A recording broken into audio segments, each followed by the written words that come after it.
os economistas, os pensadores precisam encontrar uma saída para o futuro de todos os estados, o futuro do Estado-nação, do Estado-unidade federativa, porque as despesas estão sempre crescendo, né? E a economia do mundo, a do Brasil, não está gerando resultados para esses estados se cumprirem com as suas responsabilidades financeiras. O que fazer? O Estado não pode deixar de prestar uma assistência à saúde, à segurança.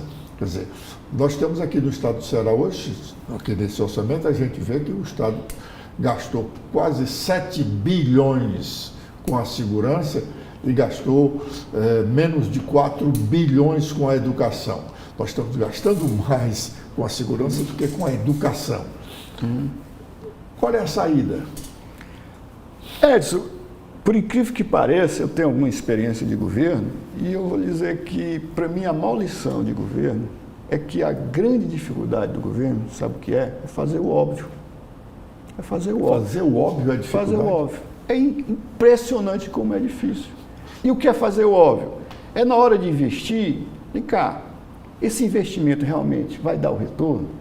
Será que a gente não pode fazer esse investimento em outro setor que dá mais retorno? Na hora que um secretário diz, rapaz, o meu programa é esse, é perguntar se seu programa, ele combina, ele junta com outro de outra secretaria para...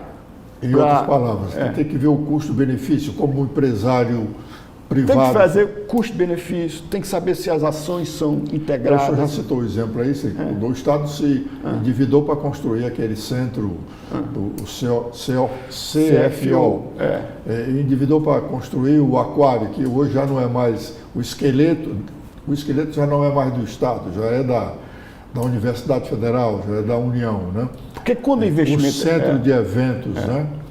Quando o investimento é feito... E o centro de eventos, a Secretaria de Turismo, agora recentemente, concedeu a uma empresa privada um bom valor para ele administrar o estacionamento.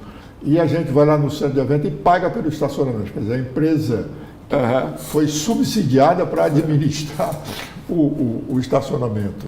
Quando o investimento é feito com dinheiro emprestado, o que é fazer o óbvio? O óbvio é o seguinte, olha, esse dinheiro aqui, o custo já é certo. Eu vou ter que pagar o juro e vou ter que amortizar. Então, o custo já é certo. O problema é que o benefício não é. O benefício não é. Quando foi feito o empréstimo por CFO ou por aquário, já se sabia que tinha uma conta de juro e amortização. E o benefício apareceu? Não apareceu. Então, só gerou custo, não gerou benefício. Então, fazer os governos operarem de forma mais coerente, mais focada no resultado, não é fácil.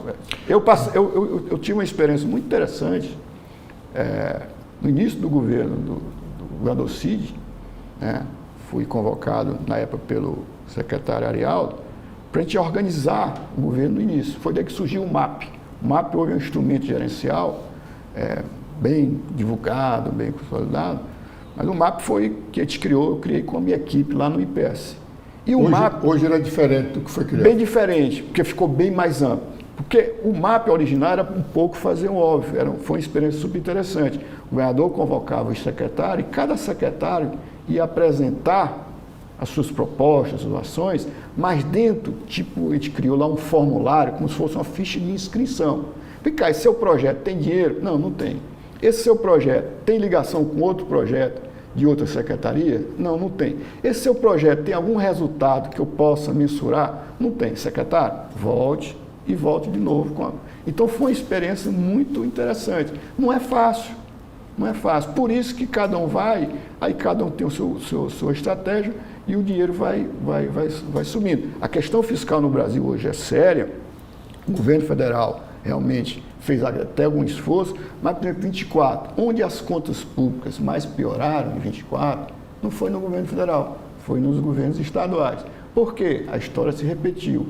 Tiveram aumento de receita e toda vez que tem receita, aumenta a despesa sem um critério mínimo. As receitas podem cair, que deve acontecer em 25, mas As despesas não. E isso vai gerar um gargalo importante. O senhor está citando um exemplo aí que nós experimentamos há pouco tempo, né?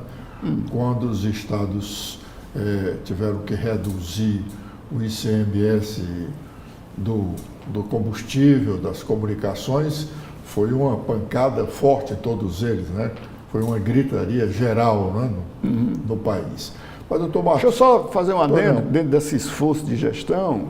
O que eu diria é o seguinte, esse esforço de gestão vai ter que acontecer. Não tem jeito.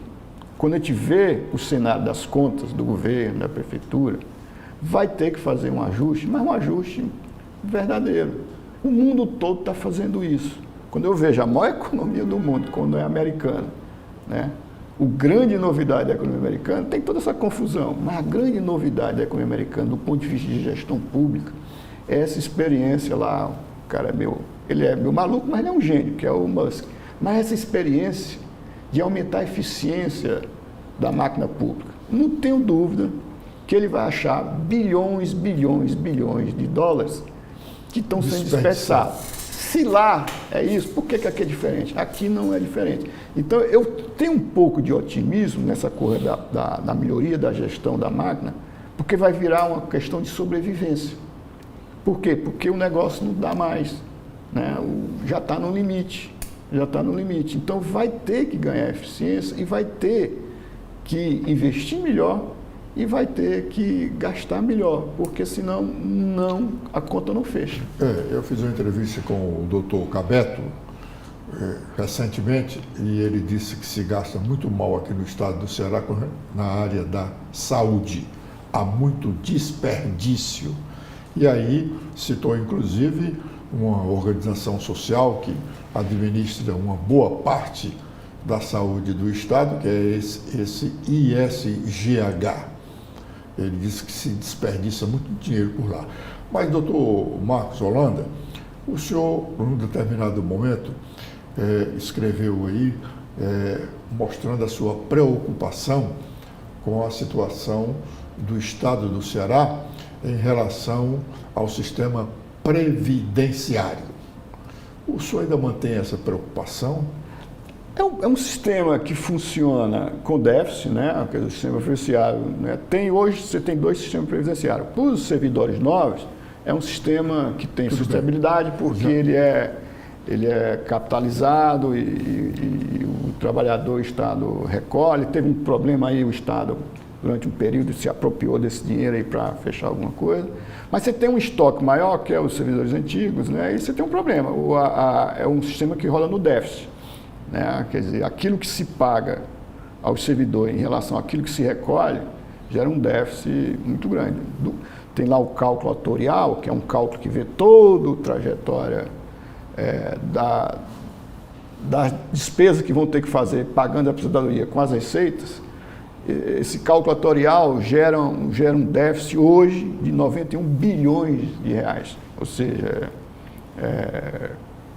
2 vezes aí o orçamento do Estado. Tudo bem, que é lá para frente. Mas esse é um problema. E o problema previdenciário no Estado é que o Ceará ele tem hoje um corpo de servidor com idade muito avançada. Então a perspectiva é muita gente se aposentar. Isso gera uma necessidade, né, de um déficit crescente. Porque mesmo que você tenha criado um sistema novo que é mais sustentável, esse antigo vai ter que continuar sendo financiado de forma e esse novo não ajuda em nada a captação do outro, né? Porque ele está fazendo lá, ele está fazendo com privado, né?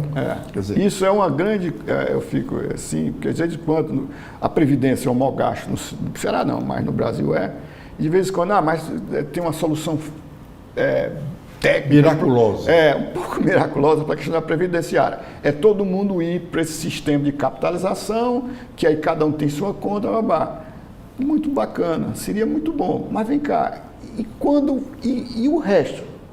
Como é que eu vou financiar? Porque esse novo que entra e o dinheiro dele é isolado, ele deixa de contribuir. E o Brasil é no sistema de repartição. Os ativos pagam os inativos. Então, essa transição é inviável. Então, a ideia de que uma capitalização resolve um pouco como o Estado está fazendo, na margem para os que vão entrando.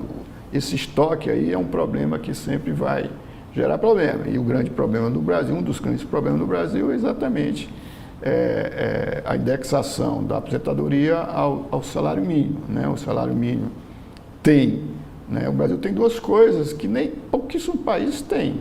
Tudo bem, não vou discutir o mérito, mas do ponto de finanças públicas, você tem duas coisas que não é lei em raríssimos países.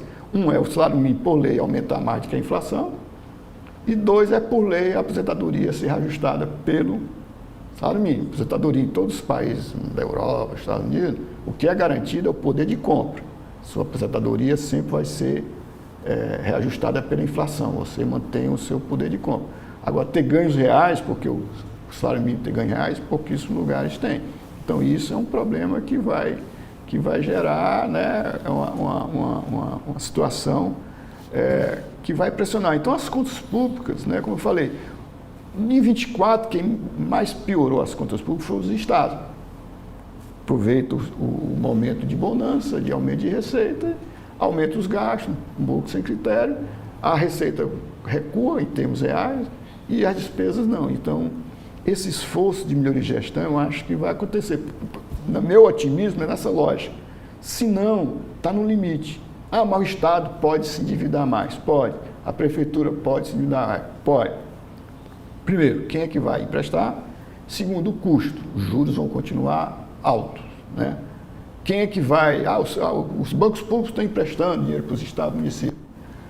O Estado ou município vai contratar, né, o empréstimo aos juros que está aí? De 14,5%. 14, 15, a Selic?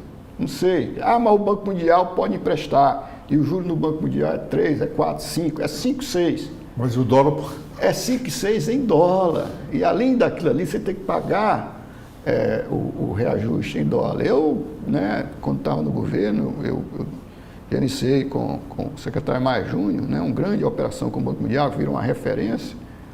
Mas eu sempre alertava, olha, tem que tomar cuidado, isso aqui... mas faz o hedge cambial. Mas isso é muito caro no Brasil. Na época é caro, hoje é muito mais caro, porque a incerteza do dólar é muito maior. Então, essa nova realidade do mundo, que o juro é alto, os estados têm que enfrentar, o próprio setor privado tem que enfrentar. Marcos Holanda, não há dúvida que o Estado brasileiro precisa gastar melhor, não é? Precisa gastar melhor. Não só para gastar menos, mas para ter eficiência o resultado do seu gasto.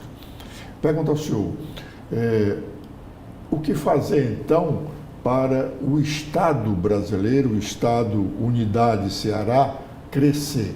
Nós temos o Ceará hoje aqui, que foi pensado há 60 anos. O Estado do Ceará que foi pensado pelo Virgílio Távora, quando fez o primeiro plano de governo que a administração pública do Ceará tem notícia, né? Ele fez o Plameg 1, perdeu a eleição, quando foi eleito governador, fez o Plameg 2. E aí ele pensou Porto de Pecém, pensou exploração de Itataia, pensou uma série de coisas que hoje é que estão sendo feitas. Mas o Ceará não precisa avançar, o Brasil não precisa avançar. O que nós vamos ter que pensar de fazer para esse Estado sair dessa inércia que vive? Com certeza, Edson. Isso é uma coisa que me inquieta muito. Eu tenho tentado, né, fazer um pouco de alerta. Eu acho que o papel, né, nós, enquanto imprensa, enquanto professores, pesquisadores, a própria classe empresarial, é pensar no bem do Ceará. Você falou que há 60 anos se pensava o crescimento via uma ferrovia, via um porto, um minério, né? O Brasil sempre... A água. O Brasil sempre foi assim, 50 anos atrás dos países desenvolvidos, né? Então, se há 60 anos isso aí estava sendo pensado, somando os 50 de lag, nós estamos... Isso me preocupa. Nós estamos discutindo uma estratégia para o Ceará baseada em algo que há 100 anos, 120 anos funcionava. Uma ferrovia, um porto, né, uma grande refinaria. Hoje o mundo mudou. Eu fico muito assim, muito preocupado quando eu vejo nos jornais, agora, 2, 3 semanas atrás, né, que a Transnordestina vai ser a redenção da economia cearense. Aí eu digo, meu Deus, uma ferrovia que, na verdade, no Ceará vai ser praticamente não utilizada, ela vai permitir, né, o transporte da soja do Piauí e para o Porto. O Porto vai ganhar porque o Porto vai ganhar mais receita, porque vai aumentar o movimento de carga. Lá a região do Piauí vai ganhar, mas vai ganhar porque vai ter um custo de frete menor. Aí no Ceará, não consigo ver. Aí na Transnordestina, tem toda essa grande, que eu digo aí, pode ser até um pouco antipático o termo que eu uso, mas essa ilusão do hidrogênio... E a própria Transnordestina já é um projeto de há mais de décadas. Há mais de décadas. Aí eu vejo no jornal que o governo... E há mais de 50 anos nós tínhamos a RVC, né? A Rede Ferrovia, a Rede de Viação Cearense, né? Uma grande extensão de uma linha férrea aqui no estado do Ceará. Né? Aí eu digo, essa história do investimento muito melhor. Aí eu vejo nos jornais que vai ser investido 550 milhões para um trecho da Transnordestina que vai ligar o Pecém para Caucaia. Ou seja, você vai gastar 550 milhões numa ferrovia que vai do nada para nada. Porque um trecho que vai ligar o Porto de Pecém para Caucaia, ela não vai ser usada para nada. Vai ser usada para quê? Caucaia tem alguma coisa para exportar? Ah, mas quando completar... Mas 550 milhões aí não poderia ser alocado em investimento muito de maior retorno? Que rendesse imediatamente alguma coisa. Que desse um retorno. Se aguarda para... Ah, não, mas vamos gastar 550 milhões, né, para um negócio que vai ficar lá a coisa. Não leva nada a coisa nenhuma. Essas bilhões que estão sendo investidos no PCE, porque é isso para montar a infraestrutura do hidrogênio verde. Puxa vida, o Ceará tem essa riqueza para estar investindo bilhões no porto. Né? Aliás, você publicou a nota um dia desses dizendo que só para financiamento dessa exploração do hidrogênio verde, o mundo precisaria de 1 trilhão e 300 bilhões de dólares. 1 trilhão e 300 bilhões. Isso dizia que o governo brasileiro só está disposto a financiar aí quantos? 5 bilhões? 3 bilhões de reais por ano. A partir de 2028. De 2028. Então, não vai ter subsídio. Sem subsídio... Quer dizer que nós estamos sonhando. Sonhando. Eu digo, o hidrogênio, o economista tem uma característica, eu sempre falo isso para os meus alunos. Olha, uma característica do economista, até às vezes é meio antipático, mas o economista é aquele cara que faz as contas. Você tem que fazer as contas. E quando você faz as contas, o hidrogênio é uma commodity. Uma coisa interessante para isso aí.